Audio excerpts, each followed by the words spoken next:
Oke, bismillahirrohmanirrohim. Assalamualaikum warahmatullahi wabarakatuh. Waalaikumsalam warahmatullahi wabarakatuh. Waalaikumsalam warahmatullahi wabarakatuh. Ya, selamat pagi, salam sejahtera untuk kita semua. Kita ketemu lagi di pertemuan ke-6, nggak kerasa ya, udah pertemuan ke-6, berarti tinggal satu kali pertemuan lagi minggu depan. Saudara akan belajar bareng saya, semoga saudara bisa paham lah, tidak ada yang mengganjal di benak saudara terkait dengan materi yang hari ini akan kita diskusikan. Tetapi informasi ya, ada informasi yang perlu saya sampaikan ke saudara. Yang pertama adalah saya mohon maaf karena hari ini saya tidak bisa full belajar bareng saudara karena nanti jam 7.45 itu saya ada apel dengan Pak Rektor. Jadi semua dosen FE itu ada apel dengan Pak Rektor sehingga terpaksa nanti sebelum jam 7.45 saya harus mengakhiri perkuliahan ini karena sebenarnya di Sambi pun bisa ya, cuma kan nggak enak ya nanti karena apelnya itu harus on kamera. Kalau sama Pak Rektor itu harus on cam, jadi meskipun saya pakai laptop yang satunya juga tetap nggak nyaman, jadi nanti malah yang satu arahnya kemana, yang satu kok arahnya kemana kayak gitu kan nggak enak. Apalagi kalau di kelas kayak gini kan harus on cam juga, dua-duanya harus on cam dengan saudara. Itu yang pertama. Jadi nanti kita akan akhiri sebelum jam 7.45.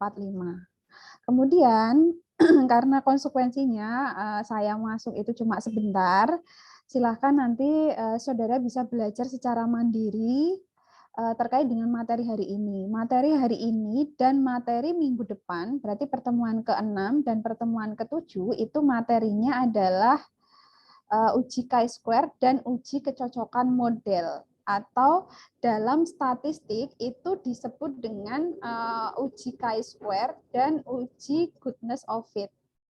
Itu ya. Jadi dua pengujian itu saya jadikan satu karena tidak terlalu banyak materinya, sehingga nanti saudara bisa memahami lebih lanjut. Dan materi itu PPT-nya sudah saya upload di Elena, saudara bisa cek, sekaligus penjelasan materinya itu semuanya sudah saya linkkan ke Elena. Jadi ketika nanti saudara klik link YouTube-nya, itu nanti otomatis akan ada di situ penjelasan materi terkait dengan uji chi-square dan uji kecocokan model. Begitu ya. Jadi insya Allah nanti materinya sudah saya jelaskan. Jadi ketika ada hal yang perlu didiskusikan, saudara silahkan nanti bisa gunakan grup WA atau nanti saya bukakan menu forum diskusi, tidak ada masalah. Nanti setelah ini saya bukakan menu forum diskusi khusus untuk pertemuan hari ini dan minggu depan. Gitu ya. Jadi minggu depan pun kita akan on cam juga karena pertemuan terakhir sebelum Meet, tetapi saya tidak akan menjelaskan materi terlalu detail, jadi mungkin nanti kita akan lebih banyak diskusi saja. Begitu ya. Nah, untuk materi hari ini itu nggak afdol kalau saya nggak bahas tugas saudara. Itu pasti kan juga saudara pengen ya tugasnya kemarin yang sudah dikerjakan itu betul atau salah kayak gitu. Makanya hari ini saya tidak akan bahas materi, tapi saya akan membahas tugas saudara. Jadi nanti saudara akan tahu letak, misalnya kalau sudah benar ya berarti memang pekerjaan saudara benar. Kalaupun memang ada yang kurang, itu letak kekurangannya di mana. Nah, silakan nanti bisa, kalau misalnya masih ada yang kurang, silakan bisa direvisi, tapi tidak perlu diupload ulang. Itu tapi tidak perlu diupload ulang. Jadi cukup yang direvisi adalah pekerjaan saudara saja. Itu karena itu yang nanti akan saudara gunakan, jangan sampai pekerjaan itu hilang ya. Jangan sampai kertas yang sudah saudara kerjakan itu jangan sampai hilang, karena kemungkinan besar nanti soal UTS-nya saya ambilkan dari tugas yang saudara kerjakan kemarin. Jadi kan itu lumayan udah ada 3 soal ya. Jadi saudara bisa nyicil kira-kira nanti UTS-nya ya 3 soal itu ya berkaitan dengan itu. Kayak gitu. Begitu ya. Saya rasa cukup jelas untuk penjelasan saya. Nah, untuk hari ini itu saya akan memberikan kebebasan kepada saudara. Silahkan, ada nggak di antara saudara yang mau menampilkan hasil pekerjaannya, hasil pekerjaan kemarin? Itu silahkan, biar nanti sama-sama kita koreksi. Kayak gitu. Kalaupun memang salah, nggak perlu malu ya. Justru nanti saudara akan tahu letak kesalahannya di mana. Kayak gitu. Silahkan, ada yang mau? Saya boleh, Bu. Tapi boleh. saya cari dulu ya filenya ya, Bu. Saya screenshot gitu. Ya, file PDF-nya aja nggak apa-apa. Kan kemarin sudah di-scan file PDF ya. Itu. Sama silahkan nanti saudara cocokkan sama apa namanya pekerjaan saudara ya. Ini kan Yuan mau share screen. Sebentar, ini Yuan saya jadikan co-host dulu. Yuan, saya jadikan co-host dulu ya. Oke, Yuan udah bisa. Jadi Oke, nanti, baik, Bu. Saya izin share screen ya, Bu. Barangkali nanti ada yang salah bisa dikoreksi bareng-bareng gitu. Iya, biar nanti teman-temannya kan juga pada tahu. Sekalian punyanya kalian dicocokin ya sama punyanya Yuan ya. Jadi nanti kalau salah langsung aja nggak perlu nunggu Yuan selesai, langsung aja bilang kayak gitu. Bilang kalau oh itu salah kayak gitu. Sudah terlihat belum ya, Bu? Sudah di tempat saya sudah. Oke, teman-teman udah terlihat belum ya? Kira. Udah, Yuan, udah. Oke, makasih. Jadi ini saya izin mempresentasikan hasil tugas statistika ekonomi yang kemarin diberikan Bu Nina sebanyak 3 soal. Oke, yang pertama itu kemarin ada soal yang seperti ini. Dalam iklan obat nyamuk merek V memiliki daya tahan 9 jam dengan percobaan data sebagai berikut. Datanya seperti itu. Yang ditanyakan adalah selidikilah apakah dugaan tersebut dengan taraf signifikasi 95% menggunakan uji 2 arah. Nah, di sini kan standar deviasi belum diketahui gitu ya. Nah, kita membuat rancangan dulu yang pertama, yaitu membuat hipotesis penelitian HO dan H1, di mana HO itu menyatakan hipotesis diterima obat nyamuk merek V memiliki daya tahan selama 9 jam, H1 obat nyamuk merek V tidak memiliki daya tahan selama 9 jam. Terus bahwa HO itu menerima hipotesis dan H1 tidak menerima hipotesis dengan uji 2 arah to test. Berikutnya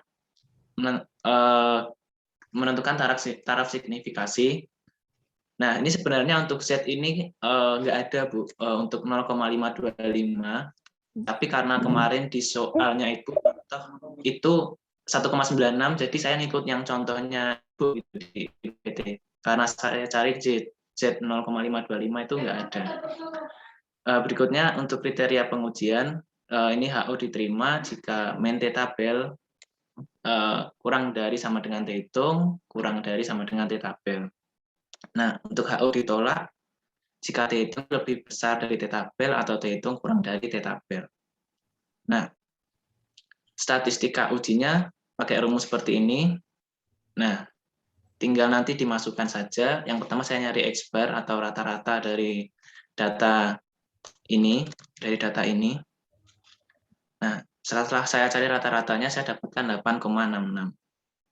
Ya. Selanjutnya saya mencari S. Untuk mencari standar deviasi, nyari varians dulu. Nah, sekalian standar deviasinya. Nah, menggunakan rumus yang ini tadi, S di akar total dari X kurangi X bar kuadrat per N-1 di akar. Setelah dicari, hasilnya mendapatkan 0,316. Berikutnya kita cari untuk Z-nya. Nah, Z-nya ini X bar kurangi mu0 dibagi S per akar N. Setelah dicari mendapatkan mendapatkan hasil min 6,415. Terus kita uji signifikasikan bahwa min 6,415 itu di bagian kiri min 1,96. Di sini berarti dinyatakan HO ditolak. Nah, kesimpulannya, karena nilai T hitung itu min 6,415 kurang dari min 1,96 ini, maka HO ditolak atau HA diterima, di mana obat nyamuk merek V tidak akan memiliki daya tahan selama 9 jam. untuk nomor 2, independent sample t-test, didapatkan data seperti ini, PAD kota A, dan, oh ini salah ini Bu, ini PAD kota B. Salah nulis. Sebentar. Nomor 1 dulu dibahas ya. Oh yes. Oke, ke atas dulu. Ke atas dulu, mulai dari hipotesisnya dulu. Step pertama dulu. Oke, terus. Yap, ini. Oke, untuk hipotesisnya apakah yang teman-teman yang lain ada yang berbeda dengan punyanya Yuan? Sama ya, untuk hipotesisnya. Jadi betul, untuk rumusan hipotesis 0 sama hipotesis alternatifnya. Kalau hipotesis 0-nya itu obat nyamuk merek V memiliki daya tahan selama 9 jam. Berarti untuk hipotesis alternatifnya itu adalah kebalikannya, yaitu tidak memiliki daya tahan selama 9 jam. Itu ya. Kemudian karena tadi di soalnya itu yang diminta adalah uji 2 arah. Sehingga di situ taraf signifikansinya adalah 95%. Berarti kalau 95% itu errornya berapa? 5%, Bu. Ya, errornya 5% atau 0,05. Itu enggak ada ya? Nilai dari Z tabelnya enggak ada kah? Teman-teman? Jadi gini Bu, kan kemarin kan waktu saya tanya untuk alfanya kan pakainya yang signifikasinya Bu, yang 95%. Jadi kan yang 0,95 itu Bu. Nah, kan kalau nyari Z tabel itu kan 1 dikurangi taraf signifikasinya. Nah, didapatkannya 0,525 ini Bu. Tapi kalau pakai 0,05 ada Bu. 0,975 ketemunya ini 1,96. Jadi ini hasil dari 0,05 sebenarnya Bu. Oke, teman-teman yang lain juga sama ya? Atau ada yang beda? Silakan kalau ada yang beda, bukannya 0,05 ya? Itu Manarul 95% bukannya 0,05 ya? 0,05 itu errornya. Ya, errornya. Jadi saudara sudah ngecek di tabelnya belum? Kan kalau Sudah ya? Sudah Bu, iya. Nah, jadi kemarin itu kan yang sebagai perbincangannya kan di sini Bu. Kemarin waktu ditanyakan itu pakai yang error atau pakai yang ini Bu, yang 95. Nah, kemarin kan Ibu Bu Nina mengatakan bahwa pakainya yang 95%. Nah, di alfa untuk 95% ini nggak ada gitu Bu. Gini, jadi saya nggak tahu saya udah jelasin ke saudara atau belum. Itu kadang-kadang antara tabel Z di buku yang satu dengan di buku yang lain itu beda penamaannya. Jadi ada yang dia pakai taraf signifikansi, ada yang dia hanya pakai error. Itu. Ada yang dia pakai taraf signifikansi, ada yang dia pakai error acuannya. Tapi tidak ada masalah, silakan cari kalau misalnya memang angkanya itu tidak ada, yang persis plek ya, misalkan 0,525 itu tidak ada, silakan cari yang paling mendekati. Gitu ya, cari yang paling mendekati. Itu sama kok, berlaku tidak hanya untuk tabel Z, tabel T maupun tabel F, itu semua tabel juga sama. Jadi kalau tidak ada yang nilainya pas, benar-benar pas ya, sama, itu silakan cari yang paling mendekati aja. Gitu ya. Oke. Untuk yang taraf signifikansi tidak ada masalah ya, saudara ya. Clear ya? Atau ada yang beda taraf signifikansinya sama punyanya Yuan? Ada nggak? Kalau ada silakan bisa disampaikan, nggak apa-apa. Biar nanti kita sama-sama tahu. Nggak ada ya? Manarul, pertanyaannya.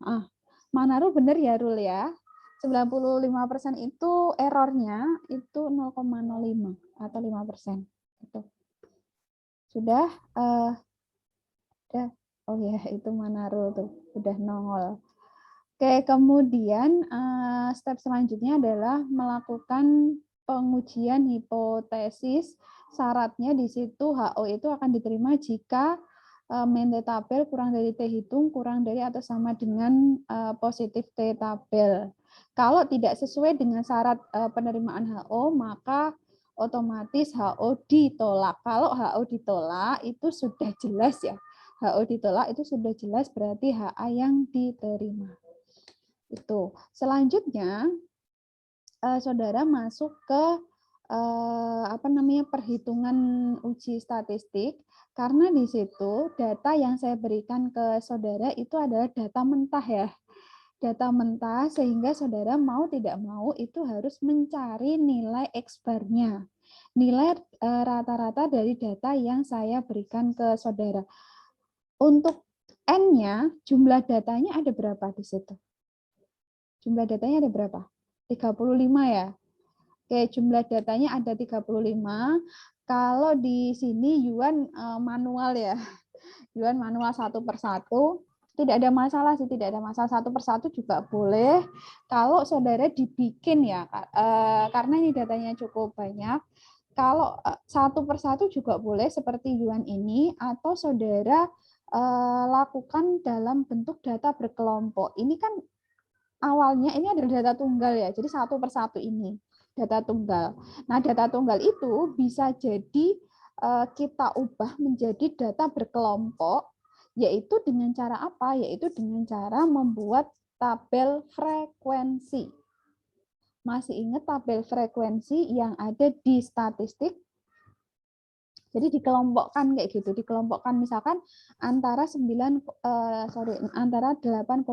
sampai misalnya 8,5 itu masuk kelompok A, kemudian 8,6 sampai 9 masuk kelompok B dan seterusnya. Itu boleh. Jadi ada dua hal ya. Sebenarnya kalau datanya cukup banyak itu akan lebih mudah kalau saudara bikin tabel frekuensi. Tapi kalau mau dihitung manual juga tidak ada masalah. Cuma ya itu resikonya kan satu persatu kayak gitu ya. Kalau dibikin tabel frekuensi seperti di mata kuliah statistika sebelumnya itu juga nggak masalah. Dan di situ ketemu hasilnya ternyata rata-ratanya adalah 8,66. Sama ya yang lain ya, atau ada yang beda mungkin? Sama ya. Oke, selanjutnya ini sama.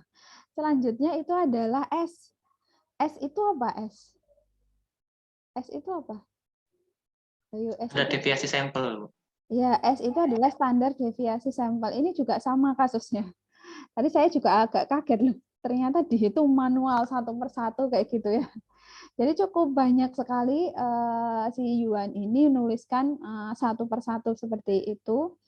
Sebenarnya akan lebih mudah. Saya juga kemarin saya kira itu saudara bikinnya itu udah di udah dalam bentuk data berkelompok ya, bukan data tunggal seperti ini, meskipun data awalnya itu data tunggal. Tapi saya kira itu saudara dikonvert dalam bentuk data berkelompok, tapi ternyata saudara menghitungnya secara manual itu. Sama kayak punyanya Yuan. Coba ke bawah lagi Yuan. Nah, sama di situ kan akhirnya jadinya banyak banget ya. Jadinya banyak banget di situ. Padahal ini sebenarnya bisa diminimalisir perhitungan ini itu dengan cara data berkelompok. Gitu. Jadi saudara cukup bikin satu aja tabel frekuensi. Dari tabel frekuensi itu saudara langsung bisa mencari berapa rata-ratanya, berapa standar deviasinya, tanpa harus satu persatu lagi. Jadi rata-rata dihitung satu persatu lagi, standar deviasi dihitung satu persatu lagi, itu nggak perlu sebenarnya. Tapi tidak ada masalah.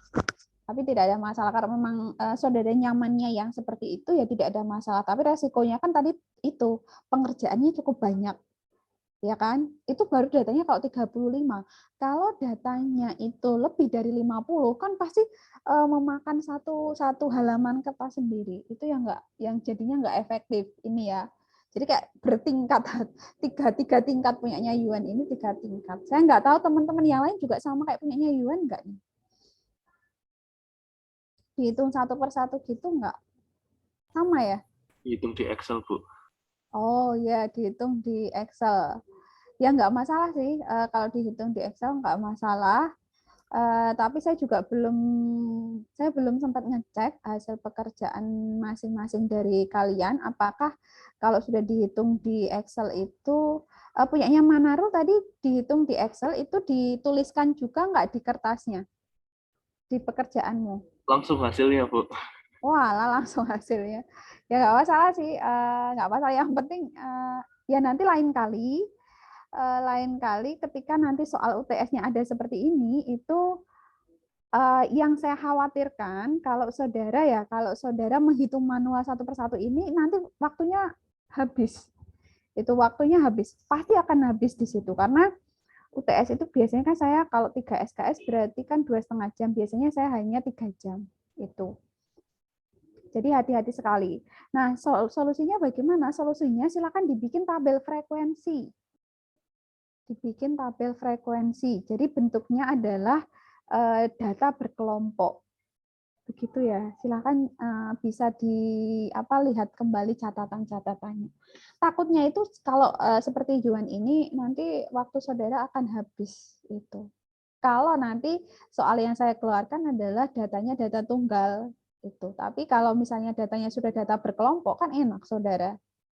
Itu. Apalagi kalau misalnya standar deviasinya sudah diketahui, itu tambah enak lagi, saudara nggak perlu menghitung nggak perlu menghitung standar deviasinya. Kalau ini kan rata-ratanya belum diketahui, kemudian standar deviasinya belum diketahui, itu seperti itu ya. Oke, nggak masalah sih. Untuk hasilnya punyanya Manaro sama nggak standar deviasinya? Untuk hasilnya sama, Bu. Sama. Oh ya sudah, nggak masalah sih. Cuma punyanya Yuan ini dibikin ditulis manual ya, itu nggak masalah. Yang penting nanti ketika ngerjain UTS-nya saudara waktunya pas, nggak kurang ya waktunya ya. Jadi itu antisipasinya. Kalau saudara menghitungnya manual tadi itu pasti akan butuh waktu yang cukup banyak. Tapi kalau pakai data berkelompok, insya Allah nanti akan lebih cepat. Begitu ketemu nilai Z atau nilai T ini. Ini Z atau T? Ini Z, Bu. uji Z, ya. Ya, ini untuk sampel besar atau sampel kecil? Sampel besar, Bu. Kalau sampel besar berarti pakai Z atau T? Pakai Z, Bu. Oke, pakai Z ya. Yang lain juga pakai Z ya? Sama ya? Yang lain pakai Z kah? Sama, Bu. Oke. Yang perlu saya klarifikasi lagi, berarti kalau ini kita pakainya uji Z, berarti Yuan itu harus dikoreksi lagi terkait dengan syarat penerimaan HO. Coba Yuan naik lagi sebentar. Naik lagi. Terus, nomor 4 itu kriteria pengujian. HO diterima jika. Kalau di sini itu adalah kita pakainya uji Z, berarti di syarat penerimaan HO itu juga pakainya adalah Z. Begitu ya. Nah, punyanya Yuan ini masih T. HO diterima jika min T tabel itu Yuan, bukan min tabel tapi min T tabel. Nah, harusnya ini silakan yang lain juga, saya nggak tahu yang lain T juga atau udah benar Z. Harusnya itu adalah min Z tabel, bukan T tabel. Begitu ya. Ini silakan dikoreksi. Ini berarti HO akan diterima jika min Z tabel kurang dari sama dengan ini Z hitung ya, bukan T hitung. Karena kita pakainya uji Z. Itu letak bukan nggak salah sih, cuma ini yang perlu salah nulis aja sih, salah nulis syaratnya aja. Begitu ya Yuan ya. Jadi tetap konsisten dari awal. Kalau ini pakai uji Z berarti syarat penerimaan HO juga pakainya adalah Z tabel. Itu. Berarti HO diterima jika min Z tabel kurang dari Z hitung kurang dari Z tabel. Begitu juga HO akan ditolak jika Z hitung itu lebih besar daripada Z tabel atau Z hitung itu kurang dari Z tabel. Itu. Jadi bukan T ya, bukan T tabel atau T hitung, tapi Z tabel atau Z hitung. Itu silahkan nanti direvisi. Oke, nomor 1 clear ya. Terus. Nah, sekarang kita masukkan ke hasil dari Z hitungnya itu sebesar minus 6,415. Oke. Nah, di sini Yuan juga menggambarkan dengan menggunakan distribusi frekuensi dua arah. Nih, nanti bisa dicek ya, bisa dicek di situ ternyata minus 6,415 itu masuk ke daerah penolakan HO alias penerimaan HA. Berarti di situ sudah jelas ya bahwa nilai apa namanya min T tabel berarti di situ min 1,96 kurang dari minus 6,415 kurang dari positif 1,96 itu tidak sesuai. Berarti itu tidak sesuai untuk syarat penerimaan HO. Sehingga kesimpulannya adalah HA diterima. Artinya apa kalau HA diterima? Berarti obat nyamuk merek V itu tidak memiliki daya tahan selama 9 jam. Berarti sudah berubah, alias sudah berubah ya. Tidak lagi 9 jam. Itu. Oke, sampai sini jelas? Sebelum kita lanjut ke soal nomor 2, silahkan kalau ada yang berbeda. Kalau ada yang berbeda, silahkan bisa disampaikan. Jadi kita sama-sama tahu nanti letak kekurangannya di mana. Gitu.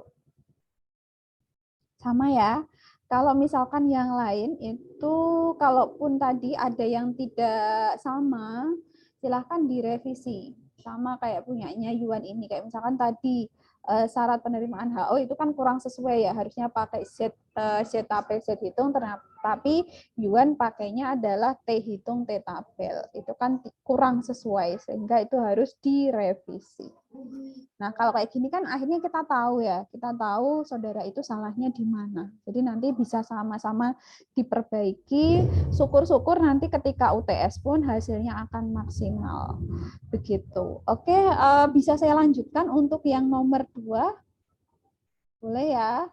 Oke, karena ini kayaknya semuanya sudah sama, jadi kita bisa lanjut ke nomor 2. Silahkan Yuan untuk nomor 2. Oke, baik Bu, terima kasih atas waktunya. Jadi untuk independent sample t-test ini kita mendapatkan soal seperti ini. Ini PAD kota B, bukan A, salah nulis saya karena terlalu cepat mungkin ya. Oke, jadi PAD kota A dapat data seperti ini dan PAD kota B mendapatkan data seperti ini. Nah, yang ditanyakan yang pertama, apakah rata-rata PAD kota A sama atau berbeda dengan PAD kota B? Berikutnya, ujilah hipotesis tersebut menggunakan taraf signifikasi 95% menggunakan uji dua arah.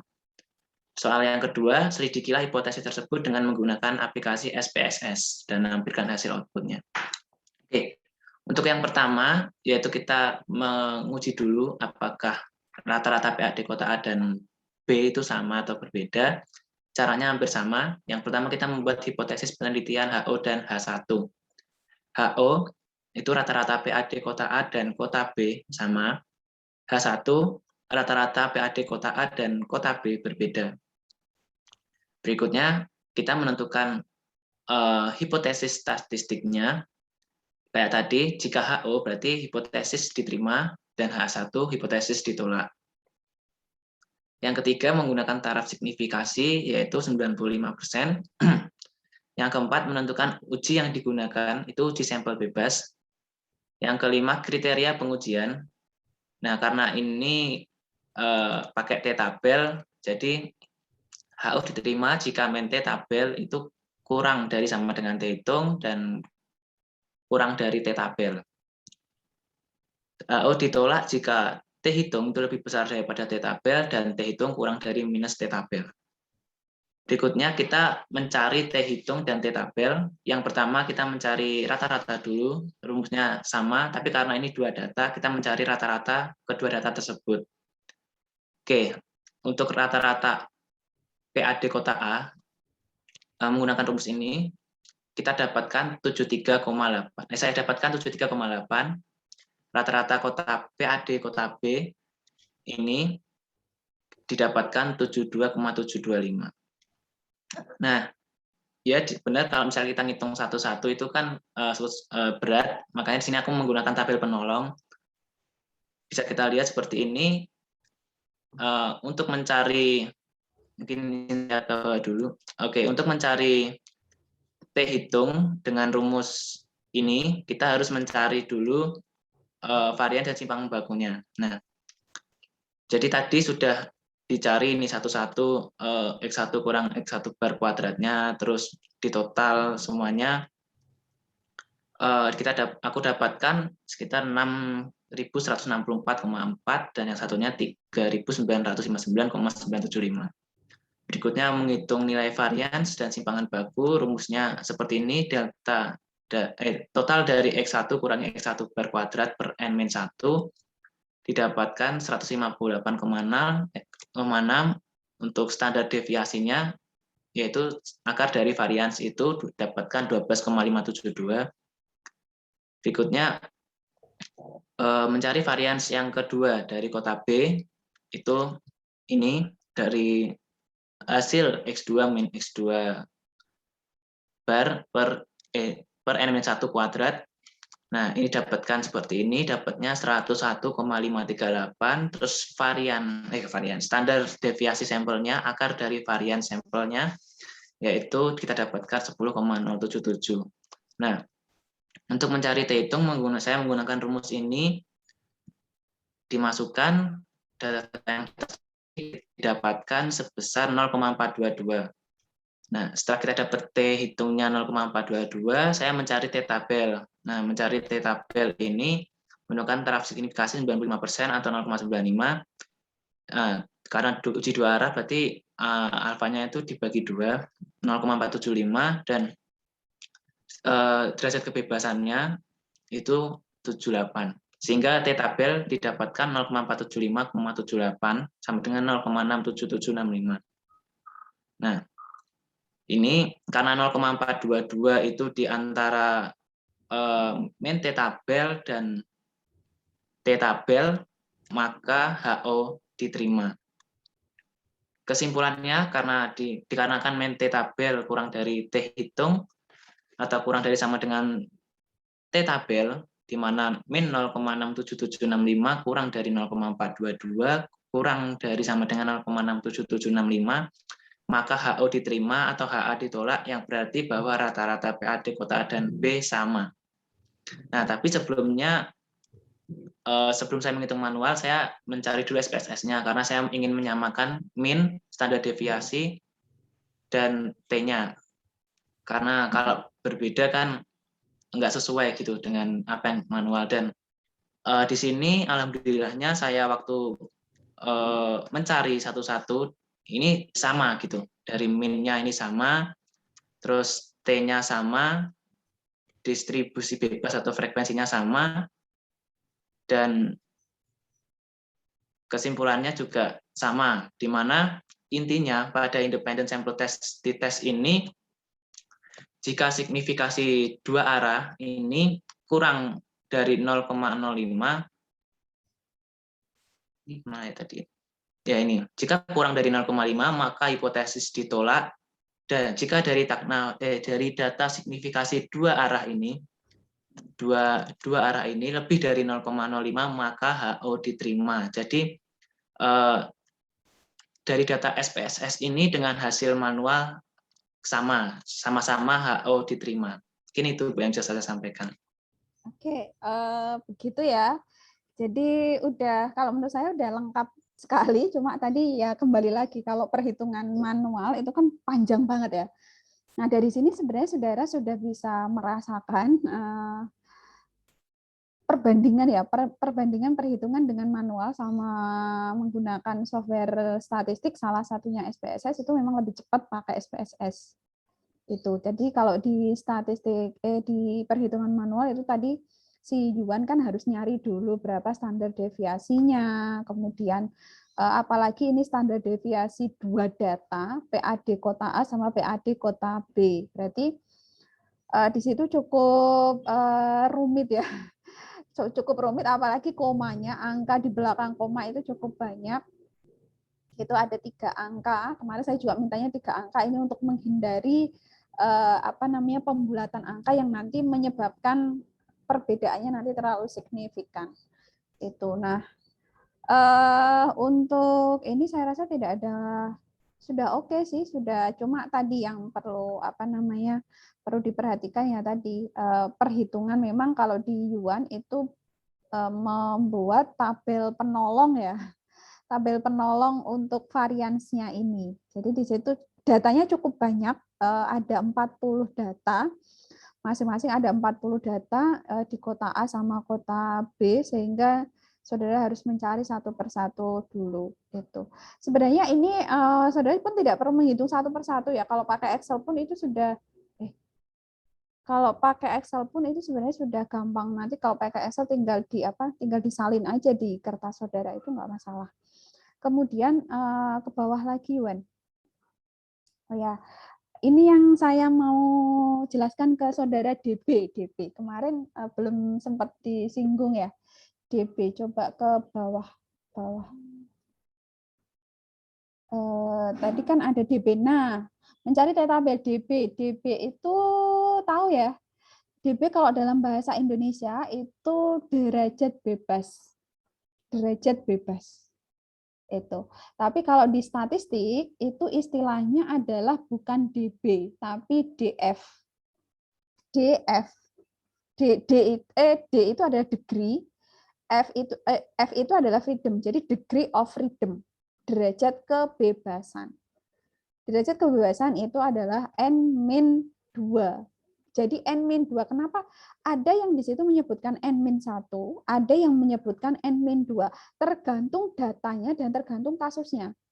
Kalau kasusnya kita di sini adalah karena di sini kita bandingin dua kelompok sampel yang berbeda, yaitu ada PAD A sama PAD kota B, berarti di situ DB-nya, degree of freedom-nya itu berarti N-2.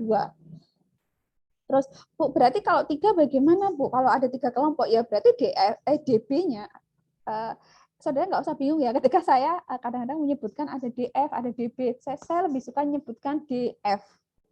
Cuma kalau di buku statik bahasa Indonesia itu nuliskannya adalah DB. Tapi kalau saya lebih suka DF, degree of freedom. Jadi kalau misalkan, tadi saya balik lagi ya Bu, kalau misalnya di situ kita bandingin 3, bisa nggak Bu? Bisa. Berarti nanti DB-nya bagaimana? Berarti nanti DB-nya itu berarti N-3. N-3, karena ada 3 kelompok. Terus kalau misalnya di situ hanya ada satu kelompok Bu, satu kelompok data, misalnya kita nggak mau bandingin, tapi di situ kita pengen tahu DB-nya itu berapa. Oh, berarti kalau cuma ada satu kelompok saja, berarti DB-nya itu ya berarti N-1. Begitu ya, Yuan ya. Dan teman-teman jelas nggak untuk DB ini? Jadi DB ini pasti akan kepakai terus, nanti setelah mid pun juga saudara akan sering menjumpai DB ini. Itu DB itu degree of freedom, itu gampang kok, cuma tinggal N berarti jumlah datanya berapa dikurangi kelompok datanya ada berapa itu. Oke, untuk nomor 2 ini itu ternyata HO diterima ya. HO diterima. Begitu juga untuk lampiran SPSS-nya, silakan coba di scroll ke bawah. Nah, untuk SPSS-nya juga sama.